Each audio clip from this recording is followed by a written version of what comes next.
This is my healthy breakfast. Nag-bake ako ng potato, 2 half-boiled egg, hindi mo na yun ng gatas, tea, hot tea, and hindi ko makalimutan yung aking vitamin.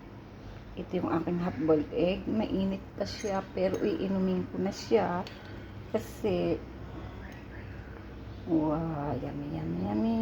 Break. Then, isa ko lang tong inom. I-break ko siya. Break.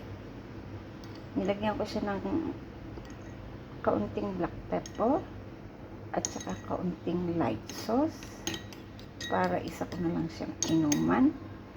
And, ito naman yung aking baked na potato. Nilagyan ko ng butter, black pepper, at kaunting salt.